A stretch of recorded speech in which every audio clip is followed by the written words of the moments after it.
Let it puncture your heart, bleed through your body, and electrify your soul. Because this is rock and roll.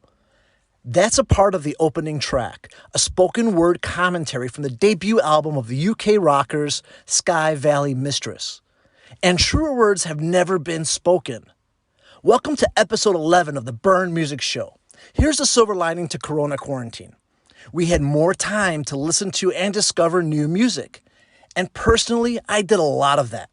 And one of my favorite album discoveries of the year so far is Faithless Rituals, the debut album by the UK band Sky Valley Mistress. When all said and done, I believe this album will end up as one of the best rock debuts of the year. It was recorded at the legendary Rancho de la Luna studio in Joshua Tree, California, a studio that helped give birth to an entire desert rock and stoner rock sound and scene. So stay tuned as we dive in deep in this episode with bass player Russell Russell from this new, young, exciting, and talented band, Sky Valley Mistress. And stick with us to the very end of the show where Russ and I create a collaborative Spotify playlist of some of our favorite songs ever recorded at this renowned studio. This is the Burn Music Show. I'm your host, Dimitri. Let's go.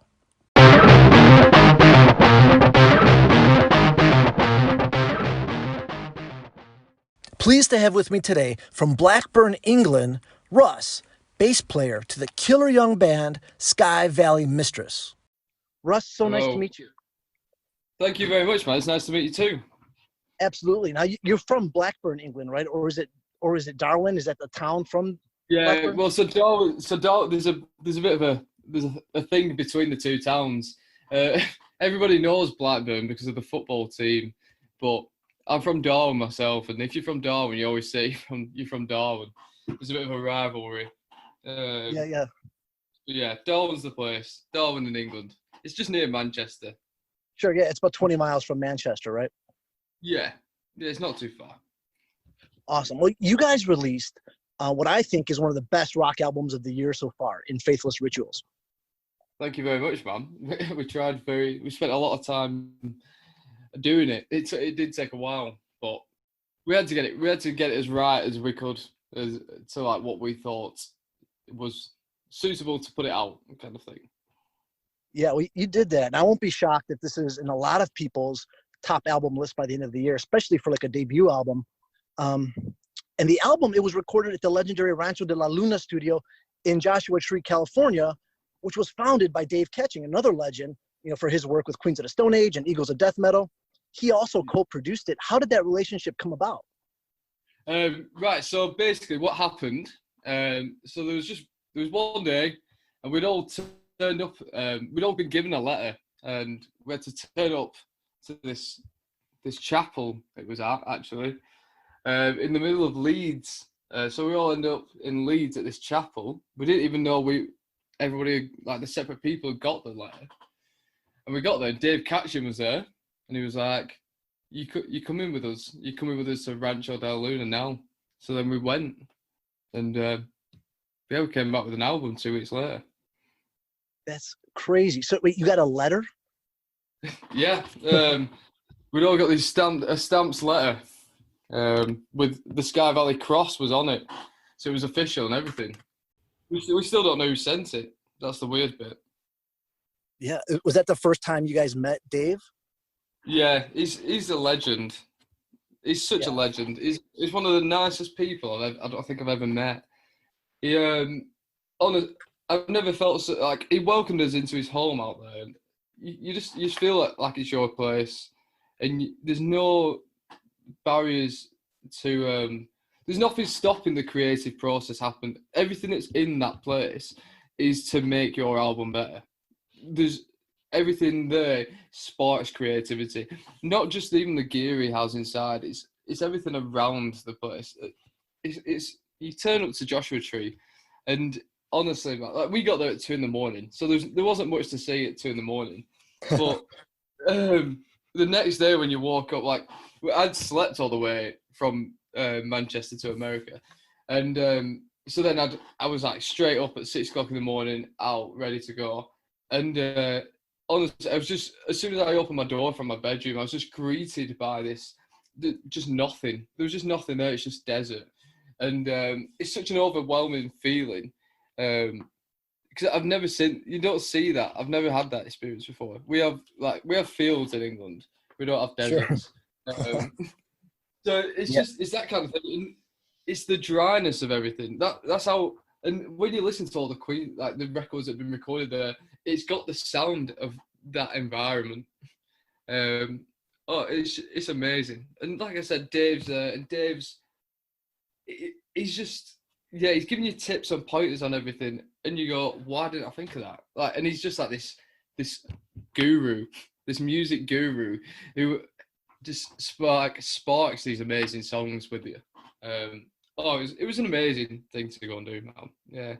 That's so great. You know, you hear all these negative stories of like when people meet, like, you know, their heroes or pioneers within the industry. I love the opposite. I love like your story, like when you meet these guys and then they turn out to be just as cool as you could ever imagine. Oh, yeah, that's the thing for us. It's like we've always discussed, because I love Jack White, and I never want to meet Jack White just in case I get him on an off day. You know, he just, well, it's all them kind of figures, and we've always talked about like going to Rancho. It was one of them things that never was going to happen. You know, like you'd always just dream of it. It's just a dream, and you don't want to meet them idols, because we're named after Caius, like a Caius album, which Right. was, when we got there, the original tapes from that album was on the shelf that's been recorded there, and you're going, I've got to the place. Like, this is it. Like, we may as well make this our first and last album, because we've done it now. We've been That's to Rancho. awesome. Yeah, Yeah, man. Caius has mid-90s album, Welcome to Sky Valley. Yes, it does. So you guys, I was wondering about that. Okay, so you guys did name it after the album. You just threw in Mistress in there? Yeah, pretty much. We actually, when we was there, we went to the Sky Valley sign, the Welcome to Sky Valley sign. And that was unreal as well. We went at sunset when the picture's taken from the album cover. We went at that time and tried to like recreate that, because we're that much, like, we're pretty nerdy on that kind of thing. That's awesome. Yeah, man, it was unreal. That's cool. Yeah, you guys did a phenomenal job. How long were you guys at the studio? What was the recording process like? So we done. So we spent ages getting the songs together and demoing them, and then we flew out, and we probably had about, I think it was just over 2 weeks at the studio. So yeah, we just did as much as we possibly could. So we'd spent the first day was setting the studio up, and then the next couple of days were more getting drums and bass down. So we had them down. So then after that, I was kind of like free to roam around, and just to check out the scenery. And then we pretty much done everything by the time we got back. And then there's just a few, just little finishing bits coming off when we got back, that you don't even think about when you're over there. So it was just like, oh, we just need that tiny bit. Right. So we sorted that out at our place over here. After, but yeah, I think we were there for it must have been just over 14 days, and then after that we stayed in, we went to San Diego and then to LA for another week afterwards. That's not a bad setup right there. Yeah, you have to do it, I suppose, don't you, if you're there? Yeah, you may as well. Absolutely. So you guys, I'm assuming you guys hammered through a lot of those songs back home then, because 2 weeks is not that much time to make such a great album. Well, that's the thing. We knew we only had that amount of time there. So it was the prep we put into like doing everything before we went was unreal. We were at our studio probably, I don't know, 4 nights a week, for hours. 4 or 5 nights a week. We had a couple of nights off to sleep, and that was about it. At that time, that's all we were thinking about. Which you have to do if you go to that place. It's got to be good on it. So there was a lot of prep went into that, down to certain just a little parts that you can normally think you have time to think about and add on in a studio. There was a lot of them parts figured out before, so then we wanted, so then we could actually make sure they happened. Now the album came out at the end of March. So typically a band like you guys, you'd be on the road touring and promoting it already. Obviously that Yeah. all has been kind of tabled. What have you been doing in the wake of Corona as a band?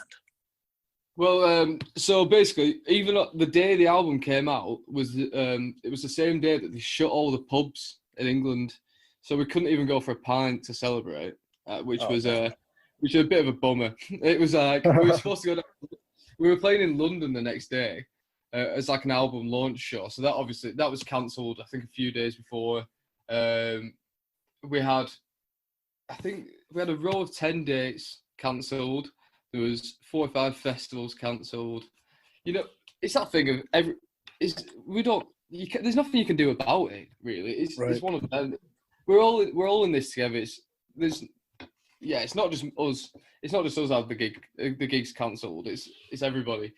So we've just been trying to do as much as we can. It's hard because I'm like sending an idea to Max, who'll play a drum track, and then he'll send me that back to add some bass or some guitars on.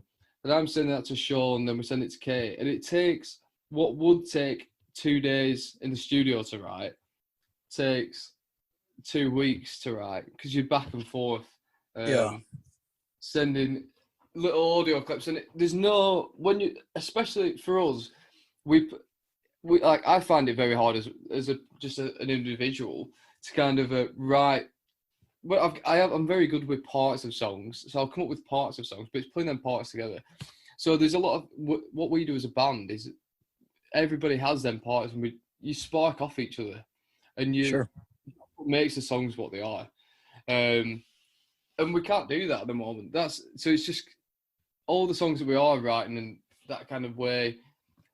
It's just lacking a bit of something. So I just can't wait to get back in the studio, man. Yeah. Or together as a band. Exactly. There's been a few things we've done. Like there's a band from England called Saint Agnes, and they're like the Dead Weather kind of vibe. And they did like a thing where they put all the stems out for the new song, so you can remix it. So I've remixed that as well. Like we've been doing, bits of stuff. And then we've done like a cover that we're going to put out with a bit of a video that, we've filmed on it. Like Kay filmed that herself at home. I'm just about to, after this, I'm doing a video for the remix I've done. So we're trying to do different things to post online and obviously keep people engaged and everything, but it helps because we actually we put a board game in the vinyl. I noticed that, and I was gonna get into that. It's really cool with that tarot cards, right? Yeah. So the board game idea came about. It must have been a year and a half ago now, right? And it was. I was like, no. I was like, I'm not dealing with this amount of stress, trying to figure out a board game. Like, I'm like, I love the idea, but you're gonna have to do it. Like I'm not getting into this. So then we all developed it, and then we're playing test games and stuff like that. And I'd stayed out of the rules as much as I could because I'm not very good with writing. So the board game obviously came out. So the last couple of weeks, while I've had nothing to do, I was like, I'm gonna try and play this board game. And honestly, it's one of the hardest to understand games I've ever played in my whole life. I think it's because I had so many made-up rules in my head of what I thought was the rules. So instead of actually writing songs as a band, I've just been trying to figure out how to play the board game that's in the record. That's awesome. Yeah. So for those who don't know, the record that you guys have different colored vinyl for the record, and then in the sleeve you got this board game that comes with tarot cards that are, I think, the representation of the album cover, and then you play the board. Now, do you play the board game as you listen to the album? Yeah, so basically it's a soundtrack. It's not an album, it's more of a soundtrack to the board game. Is what we ended up deciding on how it was going to be put. So it's a gatefold record. So you pull one sleeve out and then that's your record, and then you pull the other sleeve out the other side, and that's got your tarot cards in, it's got your spinner and your tokens in. And then either side of that disco bag is the rules to the game. So the actual board game is the record itself, the gatefold. And it's kind of like like a snakes and ladders kind of vibe, but inwards. You're not trying to get out, you're trying to go in. So you start on the outside and you're trying to get to the white light at the middle.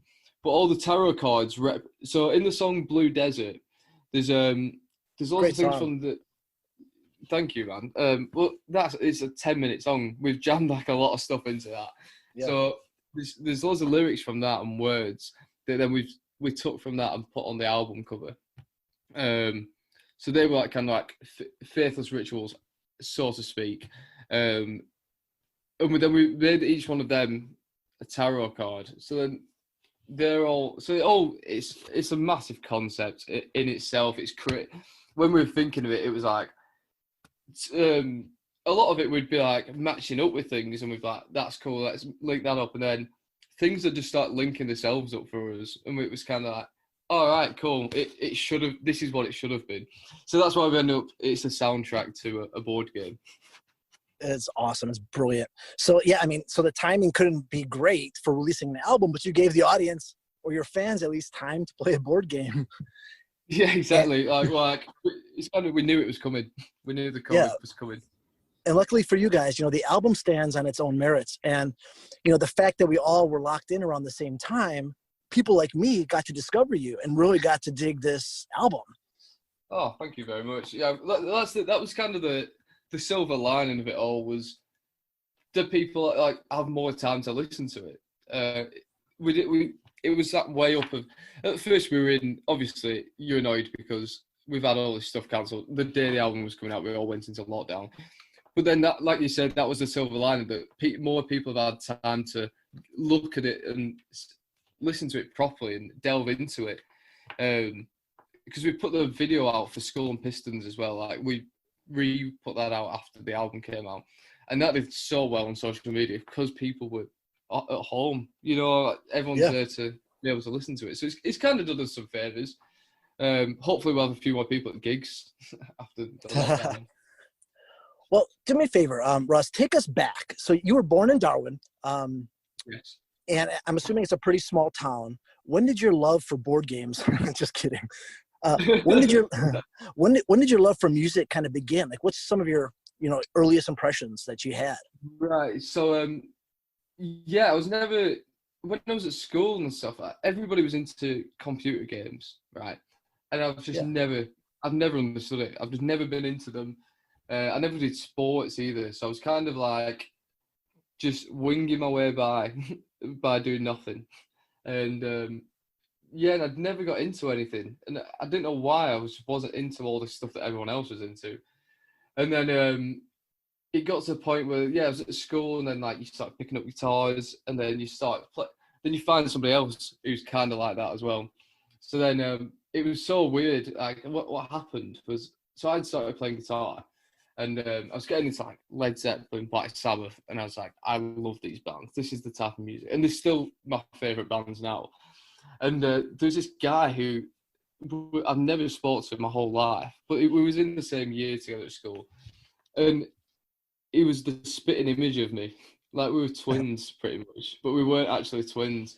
So it started this whole thing of we'd play music together, and then we became mates who were like, you know, jamming like in people's garages together and stuff. And everyone just thought we were twins. So it was kind of this whole thing we went off for years by calling it, like we ended up telling people we were twins for years. And it was just, we just bounced off each other all the time. So then that was until the last year at high school, say. And I started working in a music shop in Blackburn. So I was working in this music shop, and I was meeting people who came in bands and stuff like that. And then one day, so Sky Valley used to be a 3-piece. They were like just a drummer, a guitarist, and a singer. So they came in and played like one of these sessions on a Sunday afternoon at the music shop I was working at. And Max came over to me, the drummer, and I kind of knew him through my cousin. And I'd said to him, I was like, oh, you're looking for a bass player? Like, I've played guitar, I'd never picked up a bass in my life. I never owned a bass. I didn't have any of this gear. I was like, do you need a bass player in your band? And he was saying, he was like, yeah. Well, like, do you want to come and try out for this bass, to play bass for us? And I said, yeah, man, I'll turn up. So I turned up to the audition with no bass. because I didn't own a bass. And then luckily they had a bass already with my name on it, waiting. And then and then 2 weeks later I played my first gig with them. And then ever since that, it's because Darwin is such a tight knit place and such a small place. But we're very lucky that the music scene is huge over here. So you're playing with that many different people. Like I used to, I'll go back to when I was like 14 and stuff like that.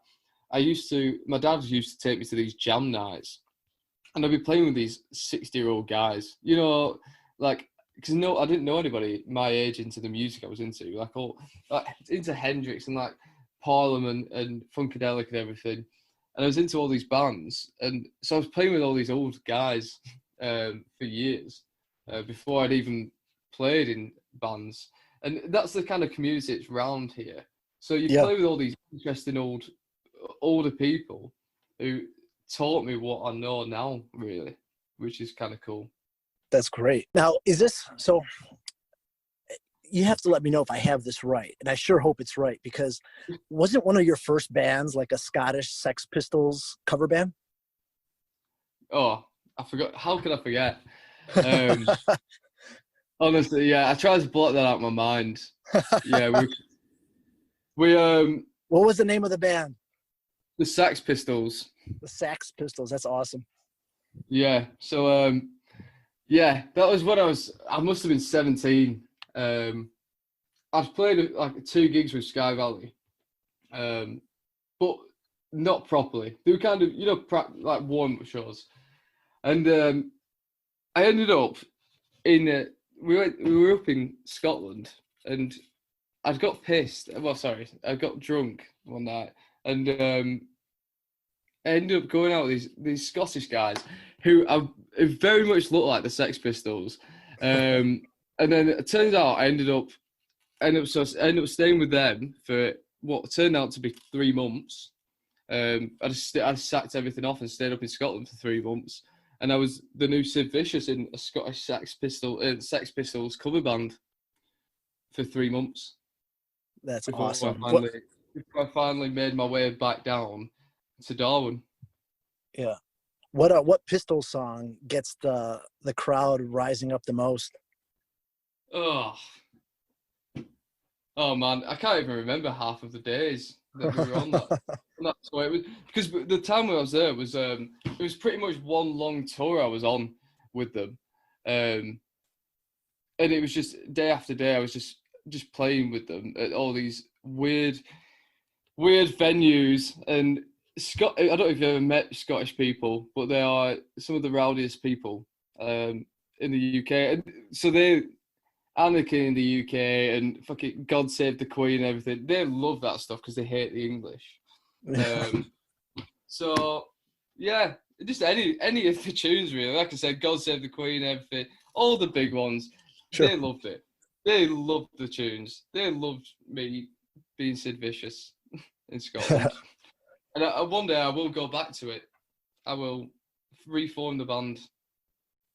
Yeah, we'll do a tour. We'll come over and play it at the Müsic Shöw. Yeah, that'd be great. So now you mentioned, so Sky Valley, they were around. Sky Valley Mistress was around. They were a band. They were a 3-piece. They were looking for a bass player. Did they ever come to one of your Sex Pistols show, or was it just the music store, like jam session? So like I had one practice with Sky Valley, and I turned up without the bass. So like that practice amounted to nothing really. So then we had like another practice kind of thing, and again I didn't pick up a bass once. So me playing in the Sex Pistols, it was their only opportunity to see me play. And like I said, I can't remember half of them shows, so it's how they still ask me to play bass in this band is beyond me. So bam, you're in the band. And what's that process like? Did you guys start collectively writing music together, or did they already have songs that they were working on? So they already had an EP out that I had to learn. So I learned that, and then there's a couple more songs, and then we just started writing together really. There's a lot of times. What year are we in now? We're in 2020 now. oh man, this is like 4 years ago, 5 years ago, maybe. I Okay, think. cool. Yeah, because we were at Rancho 4 years ago, so it must have been 5 years ago now. And yeah, so we started writing tunes together, and then the one for us was Blue Desert.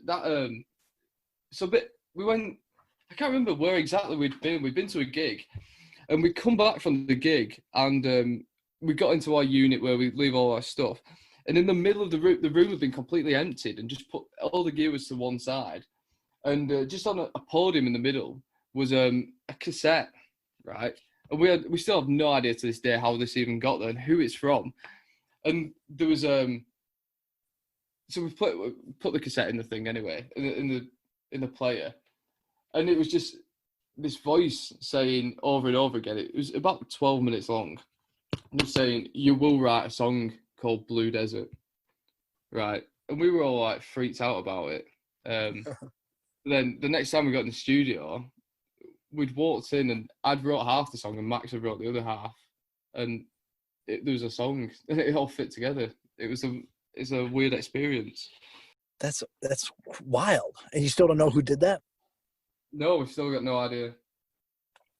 Yeah, Blue Desert is such a fun way. I love the way you guys ended the album with Blue Desert, followed by Electric Church, because some albums just kind of fade out. You guys just keep bringing it to the very end. And a song like Blue Desert, it's almost 11 minutes long. That's not a song I think that would be the same on your second or third album. I think it'd be a little bit too refined. It's great because it shows off your skill as a band, but it kind of shows off your youth and exuberance too. Yeah, that's the thing. It was a very like I said, we've had that song and it's been sat there, and it was when we come to write the track listing for the first album. It was kind of because you've got like You Got Nothing, you've got punk songs and She's, so like the fast kind of quick songs. Well, punk's not that quick really. But the other ones are kind of hard hitting, and it's that thing of going, should we put Blue Desert on? Is it ready for this song? Is it ready for the album? We didn't know with the label we're on as well. That it's like a very heavy rock label, so it was just weighing up whether we put Blue Desert on. And once we recorded it, so when we were at Rancho, so we said we were going to record it at Rancho. We got to Rancho, and the guy who owned Rancho, the actual building itself, had died, I think, a couple of years ago, right? Yeah. And his anniversary of his death was why we were out there. So his family came along, and so it was his wife and his two daughters, and they were lovely people. They were so nice, and they loved what we'd been showing them some tunes we've been doing, and they loved it, right? So, but they brought this wind chime with them, right, to put up at Rancho. So Dave hung it up, and so we're recording Blue Desert at the time, and so we're recording it, and these wind chimes are blowing outside, but they're in the same key as the song, right? Which was we were like, we've got to have the wind chimes on it now. Like they've got to be on. So we spent ages, and then the wind stopped blowing, so we couldn't even get these chimes to record properly because you want you don't want someone just banging them. So then we spent a lot of time waiting for the wind to start blowing again and actually blowing the wind chimes. But then, so we've been using a lot of Fender amps on the album as well, like guitar tones and stuff. And we never used a Marshall amp. We always have this thing kind of against Marshall amps. I don't know why. They're great amps. We just never seem to use them. And that one song in particular, we at the end of it, it's like that kind of John Frusciante kind of choppy guitar playing. And we couldn't get the tone quite right. So we said, just try this Marshall amp. So we tried it, and so the family had left by this point, and we're backtracking guitars. And they rang Dave up and just said, we've been to see our spiritualist, and they got a reading and everything like that. And this woman had told them that she just kept repeating Marshall knows, and Marshall knows. And it's like, I know, it was mind blowing. So it has all this kind of spiritual meaning to it as well now, and this deeper meaning. So it obviously had to be on the album. And there's so much, because it's a weighty song as it is, and so like in so much depth, and it's a hard listen, if you're not ready for it. but then it's also got this deeper meaning to it behind, which I just love about it. I think that's one of my favorite tracks on the album. Me too. And wow, what a great story. It's cool, man. Yeah, it's really cool. And now you referenced your label. So you guys signed with New Heavy Sounds, which, you know, they have a lot of stoner rock and sludge and metal type of bands. Were you guys with them before the process of recording? No, so basically, I think they come to one of our London shows before, and we had a quick chat with them, like, but nothing major, because you get approached by a lot of record labels who you don't really know of, kind of thing. And after a gig, if you're packing up your stuff, you're not interested. Like, you know, if someone's coming over to you going, "Oh, like, I'll give you this. This is the best thing you'll ever have," kind of thing. You kind of like, "All right, man, I'm just packing my stuff up." But like, if people are talking about songs, I'm like, "Yeah, I'll talk to you all night." But these guys have been to see us before. Apparently, we'd had a chat, and I really can't remember. I don't even know if I was in the band then. And yeah, so we'd gone to Rancho, came back. I'm just trying to remember how it all happened. Oh yeah, and we were having a band meeting one night, and our manager had said to us, he's like, I've had this record label message me and say they want to put your album out. And at the time, we didn't really know what to do with the album. We didn't know whether it was going to be a full album. We didn't know whether it was going to be 2 split EPs or anything. We were trying to work out, you know, the best options, what to do. And we'd had a board game idea as well. So we're like, we need to make this happen. So we said, let's set up a meeting with Jed and Paul, like, who turned out to be two of the greatest guys we've ever met, who were just so on board with all the ideas we had. And what I love about them both is they're into making art. It's not just about putting records out and selling records. It's about you creating this piece of art. They're there to make the best product that they can with us. And I think it's the only people who wouldn't tell us no as well.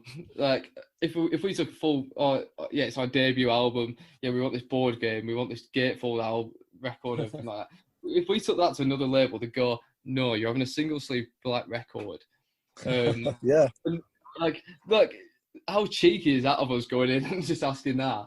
And they were like, oh my God, no, let's do it now. So they did it, and now we've had a second pressing as well. And that's, the second pressing's out, and then we're just looking at a third now. So it's going good, and them guys are just the best. The first time I ever met them, they came up to watch us in Manchester at the show, and it was the only time that I didn't have to drive to a gig. So I'd gone out all day around all the pubs, so it's probably weren't the best time for me to meet them, because I'd been drinking for hours at this point. You were in full Sid Vicious mode. Oh man, it took me back to Scotland. Like, it took me back to them days, the days that I tried to forget about. And I thought I was going to make a horrible first impression, but it turns out I didn't. I did okay. I didn't do too bad. I'm looking at like the numbers here. You just had your 400th show recently, so you guys have been touring and playing relentlessly. There was a year that, again, I can't really remember half of it, because it was just gigs. You know, it was just constant. It was every night, and it was probably the best year of my life, because there was no cares in the world about anything. You were just getting. I just knew what I was doing every day. I knew I needed to be at the unit at 4 o'clock every day, so we can set off to gigs. Or I knew that if we were out for a couple of days consecutively, then everything's fine. I don't need to worry about anything. And yeah, man, we played so many dive bars in the middle of nowhere, but they're like the best gigs. I prefer playing like smaller venues to big stages anyway. And we've played pretty much everyone in the UK because we've done that many gigs. It was a heavy couple. It's been a heavy couple of years, and that's what makes the COVID-19 situation so weird, because I've gone from, you know, we've had something on every night. There was like either a gig on, or there was a meeting on, or something like that, going to absolutely nothing. And I think that really takes its toll on me. Yeah. What about the smaller gigs do you really like? Is it just the intimacy of the club and the connection with the fans? there's a couple of places. There's one I've just been before this interview. I was talking to a lady who's doing a documentary about how COVID-19 has affected, say, businesses in the music scene around Preston. And Preston's about 10 miles away from Blackburn. And there's a little venue in Preston called the Ferret, right? So like Idols have played there, like there's been loads of big bands have played, have gone through there because it's just on the scene, and everybody plays there. And honestly, I think that is my favourite venue I'll ever play, just because that crowd are always into it, and it's not a small place, but it's full of people who just love music. They don't care. Like half the people will come to watch it, but then the other half are just people who are in there loving it, and it attracts that. And I feel like small independent venues seem to attract that crowd that love music. They're not just there because they're either like they're there because their mate took them, or they're not just there because they just want to have a few drinks. They're there like there's a lot of these independent venues in the UK where people are there because they love music, and I think that's why I enjoy playing in smaller venues more. Yeah, that's so cool to just be at a venue because you love music, and maybe you'll discover a new band. Yeah, man, and like a couple of my mates, they opened up. We all ended up sleeping in this old bank vault for about 2 months and building it into a venue, and that's in Darwin as well. So that's called Sunbird Records, and that's the main venue in the Darwin music scene and the Darwin and Blackburn music scene that we've got around here. And again, that's full of people who just love music. And the thing is, for me as well, around here, there's a lot of drum and bass DJs and there's a lot of metal music going on. But people still come out to support everybody else, because it's such a tight-knit thing. And I think that's what I really like about the small independent venue that we play at, really, yeah. Now, you guys are young, and young and crazy to me always means some good on stage and on road stories. You have any crazy tales of debauchery from the road? Oh man, where do I even start? Like, there's just been some, like, there's been times where like we've had a van get stuck in a car park, and then I've had some of the craziest taxi rides back from places when, like, if a car that we were in has got stuck in a car park, and I had to get this like 2-hour taxi ride, and it was one of the craziest taxi rides. It doesn't sound it now. I'm talking about it now, but at the time, I just remember it being absolutely insane.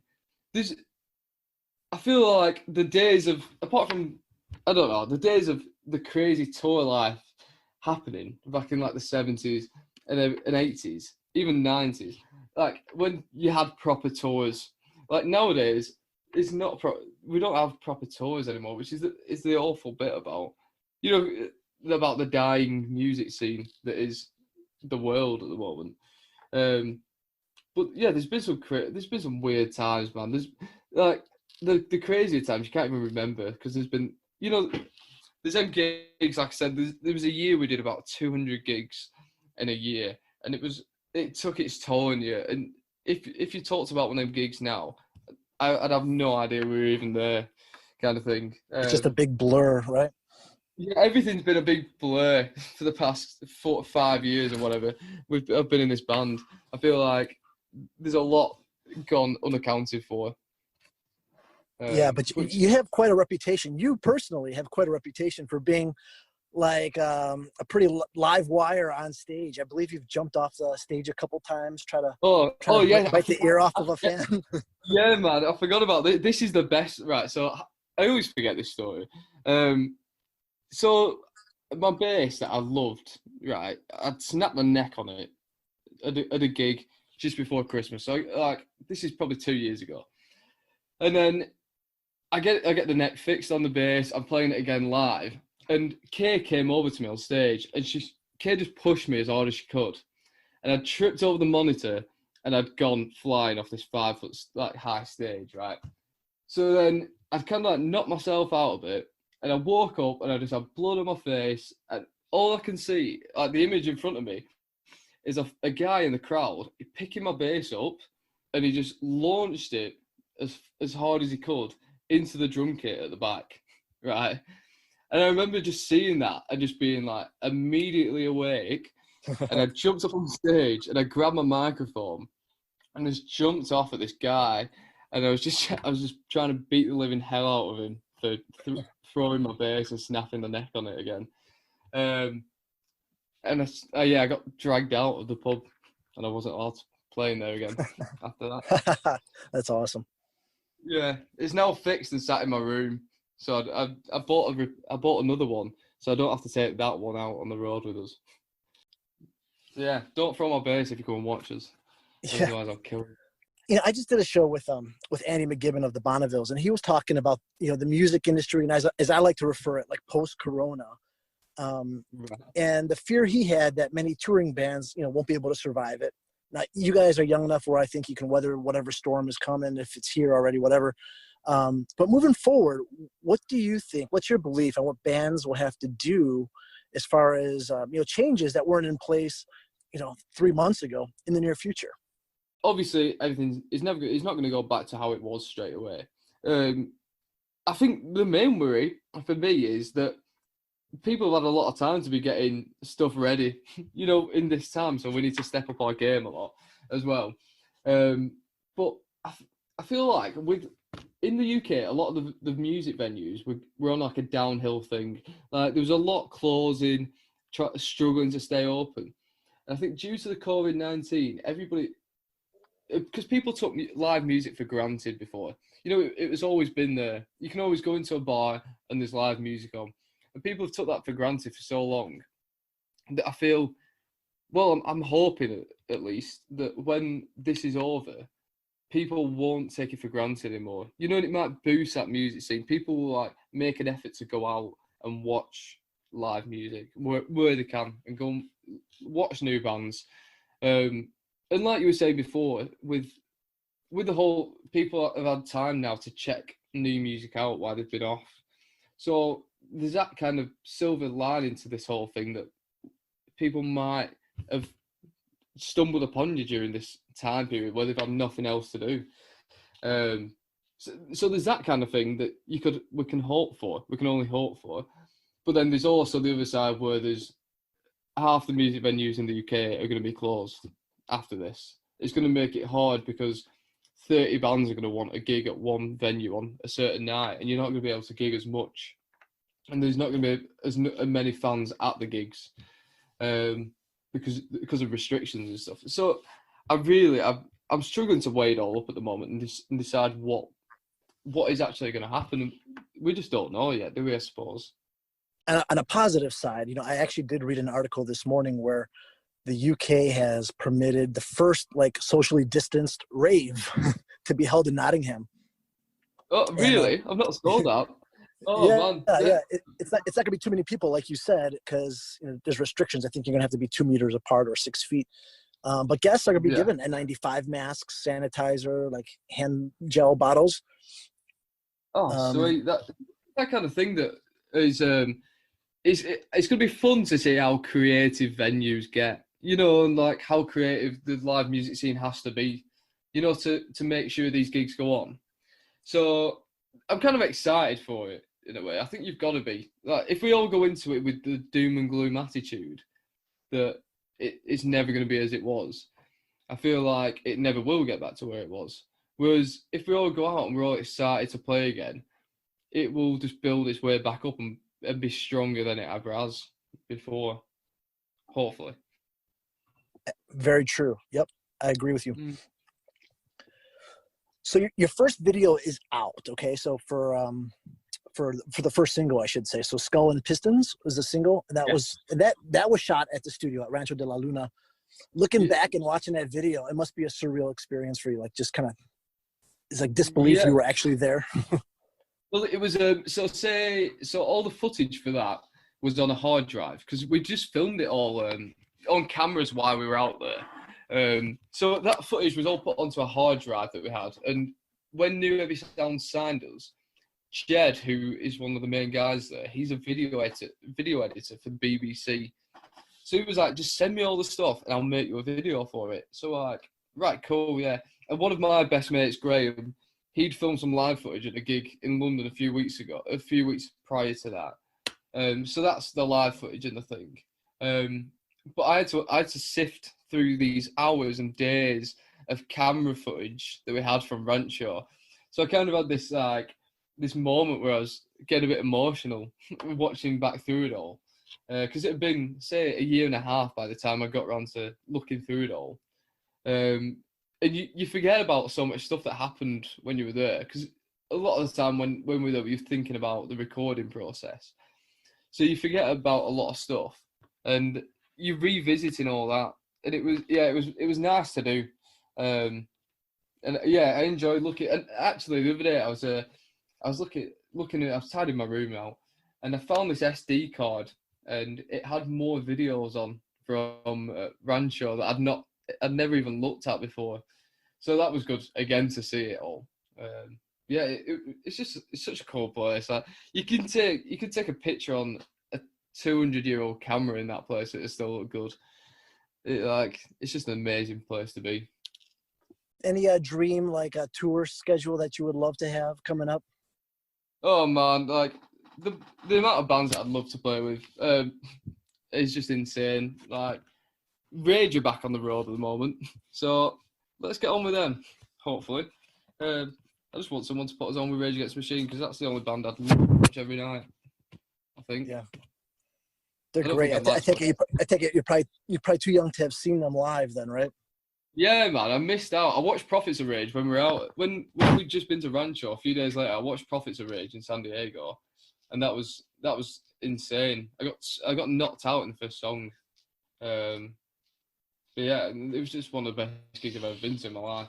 So I had tickets for Leeds Fest this year. I got a day ticket to go and watch them, and then obviously that's cancelled now and everything. So I might never get to see them, but we can only hope, can't we? Yeah, they're going to come back. They'll reschedule. I think it's already been rescheduled for next year. So. Oh, sweet, that's bang on then. Yeah. Well, listen, man. The album is great. Congratulations so much again. Thank you very much. I like to wrap up my show by making a collaborative Spotify playlist, if that's cool with you. And I was thinking it'd be kind of fitting and fun if we used the studio where you recorded your album, Rancho de la Luna, and do some of our favorite songs from there. Well, yeah, it was very interesting as well, because when you'd mentioned this before, I then looked at what records have been recorded at Rancho, because Queens did like certain songs there. They didn't they weren't full albums there.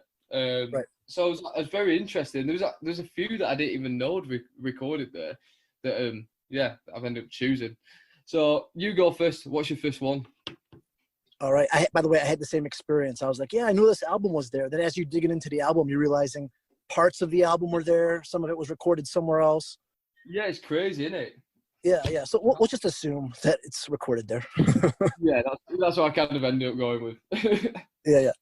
You know what? I'm going to open up then with your first single. I think it's pretty fitting to do Skull and Pistons, and we'll make that the opening track. Buzzing. And then after that, I've got Super Scooper and Mighty Scoop by Caius. All right, I'm going to throw in a little Fu Manchu. They have a song called Mongoose off their 2010 album, Godzilla. And, I think it's about like one of the first drag strip races. I'm not sure, but I used to have this BMX bike. It's called Mongoose. And the song reminds me of that. Oh, perfect. I'm going to go next with Covered in Punk's Blood by Desert Sessions. Nice. Which are Desert Sessions? That's on 8/9, right? I think is it not 9 and 10? 9, 10. Yeah. That's it. Yeah, that's something like that. Yep. One of them. Cool. One of them. Yep. All right. I'm going to throw in a little, which again, I didn't even know this album was done there, and I love this song. So it's Black Rebel Motorcycle Club, and the song is called Teenage Disease. Oh man, that album is amazing. Like, I've seen Black Rebel about 3 times now, and I didn't know that album was recorded at Rancho, and that was one of the ones I was surprised by last night. Yeah, me too. It was crazy. I also didn't know this album was going to be recorded there. Kurt Val recorded there. So I'm going to choose the song Pretty Pimpin' by Kurt Val. All right. So that leaves us. I will do. I'm going to throw a little Queens of the Stone Age. I'll do the first song, Ooh. first album. Let's do Regular John. That kind of that tune kind of set the stage for the rest of their career, right? Yeah, I've got Teenage Hand Model off that same album on my list, and awesome. It's so that the beginning of Teenage Hand Model, like the toilet sounds and the sink, the water running sound, they're all done in the bathroom at Rancho. So when you and Dave told us that on the first day. So then when you're washing your hands in there, you just hear that song every time you're washing your hands. That's awesome. I didn't even know that. A little story for you. Little side nugget. That's awesome.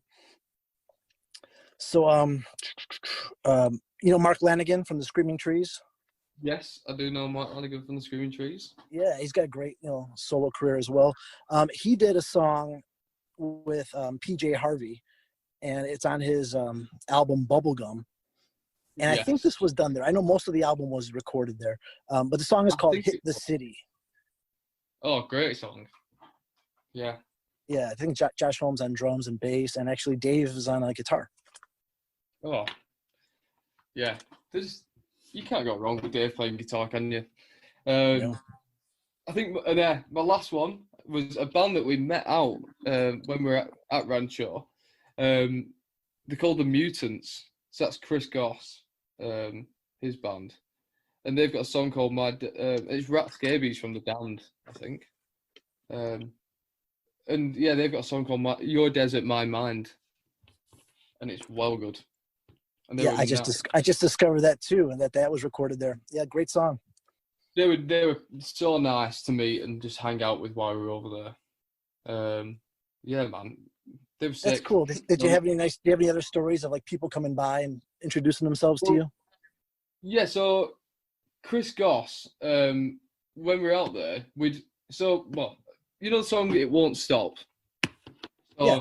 It Won't Stop's got the bass solo on it. So I improvise that bass solo every time, and as I'm playing it, we'd done the full track, and it was sounding okay. So I went back into we went in to redo it, and at Rancho the layout is you're in this room, and then there's some glass doors where you can see through to where the desk is, and I was the only one who could see through the glass doors, and I could see this 6'10" guy walking in.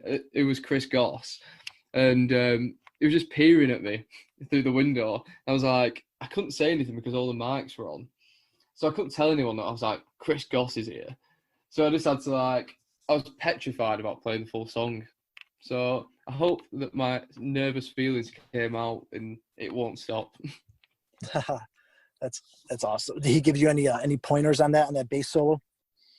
Oh man, yeah, he was just there because I was getting so annoyed, right? Because I kept fluffing notes and I kept just missing notes. So then we'd done the whole song, and everybody was then in the control room, and Chris Goss is there, and he was just being so nice. He was like, "Come on, man, you've got this." And I was like, "This isn't helping me because you're Chris Goss. You trying to calm me down isn't helping me. I'm just getting more wound up because Chris Goss is helping me." And so I'd gone back in, and I was so annoyed, and I just played the bass solo, and I was like, "That's it. That's all you're having. I'm not doing anymore. That is the one that's going on the album." And I end up, I like it now. That's awesome, man. Yeah, man. Well, good. I'm going to cheat. I'm going to throw in a couple more of the Sky Valley Mistress songs. So we have to throw in Blue Desert after your story. So we're going to throw in Blue Desert. Oh, yeah. And then I'm going to wrap it up the way you guys wrapped it up with the album. We'll throw in Electric Church as well. It's one of my other favorites. Oh, the drumming on that is killer. You got a little John Bonham going on. Oh man, yeah, he loves John Bonham so much. Yeah. Well, tell the band, man, that they did a great job. From Kay and everyone. The album is great. Congratulations again. Where can people learn more about you guys? Where can they find you?